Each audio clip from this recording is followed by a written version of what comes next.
혹시 이런 시계 보신 적 있으신가요? 저는 어렸을 때 벤틀리가 시계도 만드는 브랜드인 줄 알았습니다. 하지만 역시 이건 브라이틀링과의 콜라보였고 알아보니 브라이틀링은 근본을 가진 브랜드였습니다. 오늘은 브라이틀링의 역사부터 무브먼트 기술력 그리고 현재 컬렉션과 방향성까지 알아보도록 하겠습니다. 창립자 레옹 브라이틀링은 처음부터 산업, 과학 그리고 스포츠를 위한 정밀 도구를 만드는 것이 목표였습니다. 당시 시계들은 단순히 시간을 알려주는 장치였지만 레옹은 경과 시간을 측정하는 크로노그래프의 잠재력을 보았다고 하는데요. 1915년 그의 아들 가스통 브라이틀링은 시계의 역사에 남을 만한 혁신을 선보였습니다. 바로 세계 최초로 독립적인 크로노그래프 푸셔를 개발한 것이죠. 그 전까지는 크라운 하나로 시작, 정지, 리셋을 다 해결해야 했지만 가스통은 2시 방향의 별도의 버튼을 만들어서 한 번의 스탑이 진행되었어도 다시 같은 푸셔를 눌러 기록을 이어나갈 수 있도록 제작했습니다. 여기에 1934년 3대 경영자인 윌리 브라이틀링이 4시 방향의 두 번째 리셋 푸셔를 추가하면서 저희가 오늘날 사용하는 2버튼 크로노그래프의 표준 디자인이 완성되었는데요. 즉 여러분이 찾고 계시는 거의 모든 크로노그래프 시계는 브라이틀링에서 시작되었다고 할 수 있습니다. 1930년대 비행기가 전쟁과 교통의 핵심으로 떠오르자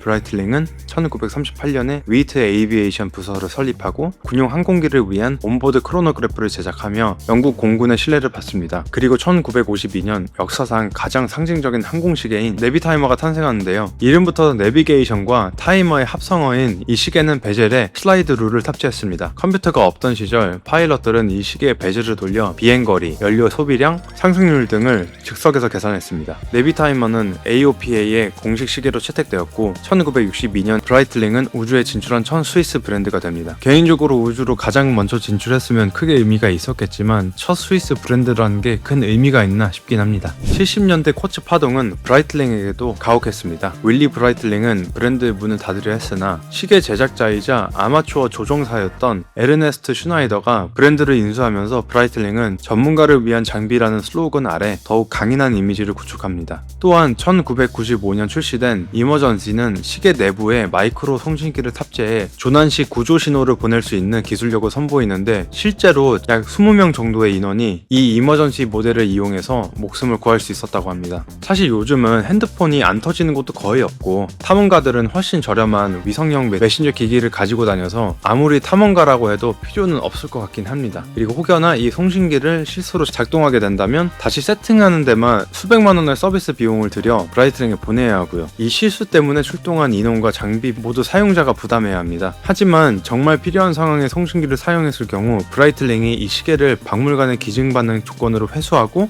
새 시계를 준다고 합니다. 2017년 IWC를 성공적으로 이끌던 조지 컨이 CEO로 부임하면서 브라이틀링은 다시 한번 거대한 변곡점을 맞이하는데요. 그는 날개 달린 로고 대신 초기 브라이틀링의 B 로고를 부활시키고 브랜드의 방대한 헤리티지를 현대적으로 재해석하는 모던 레트로 전략을 펼칩니다. 과거 항공에만 치우쳐져 있던 이미지를 탈피해 에어, 시, 랜드라는 세 가지 축을 중심으로 라인업을 정리했습니다. 이 과정에서 투박하고 거대했던 이미지 대신 38mm나 40mm 등 다양한 사이즈와 세련된 컬러 다이얼을 도입하며 여성 유저와 젊은 층까지 사로잡는 데 성공했습니다. 브라이틀링은 사이즈와 컬러 부분에서 항상 트렌드에 맞게 제품들을 발빠르게 출시해왔죠. 브라이틀링의 기술력을 논할 때 빼놓을 수 없는 것이 바로 칼리버 B01입니다. 2009년 발표된 이 자선 무브먼트는 오늘날 시장에서 가장 신뢰받는 크로노그래프 엔진 중 하나로 평가받는데요. B01은 컬럼 휠과 버티컬 클러치 방식을 채택하여 크로노그래프 작동 시 초침이 튀는 형상을 방지하고 부드러운 조작감을 제공합니다. 또한 70시간의 파워 리저브와 함께 어느 시간대에서든 날짜를 변경해도 무브먼트에 무리가 가지 않게, 즉 데인저 존이 없게끔 실용성까지 잡았습니다. 이 무브먼트의 완성도가 얼마나 높은지 자사 무브먼트 생산에 큰 투자를 하고 있는 취도조차 크로노그래프 모델들에는 브라이틀링의 B01 베이스 무브먼트를 공급받아 사용할 정도입니다. 또한 브라이틀링은 모든 시계에 COSC 인증을 받습니다. 쿼츠 모델조차도 일반 쿼츠보다 10배 이상 정확한 슈퍼 쿼츠 기술을 사용하여 오차 없는 정밀함을 추구합니다. 독립 브랜드였던 브라이틀링이 최근 과거에 인지도가 높았던 브랜드들을 인수하며 그룹화하고 있습니다. 우선 유니버설 제네브는 2024년 말에 인수했는데 최근 공개된 시계들의 스펙과 가격을 보면 하이엔드 포지션에서 경쟁을 할 것으로 보입니다. 또한 갈렛은 2025년 인수하며 포트폴리오를 완성했는데요. 갈렛은 브라이틀링보다 합리적인 가격대에 헤리티지 툴워치 세그먼트를 맡을 것으로 보입니다. 조지 컨이 그룹 전체를 총괄하는 하우스 오브 브랜드 CEO로 올라서고 파네라의 출신의 장 마르크 폰트루에를 브라이틀링 CEO로 영입했는데, 이는 브라이틀링을 하나의 플랫폼으로 보고 비즈니스를 확장하겠다는 의지로 보입니다. 기존 시계 매장의 전형적인 딱딱한 인테리어를 버리고 뉴욕의 창고를 개조한 듯한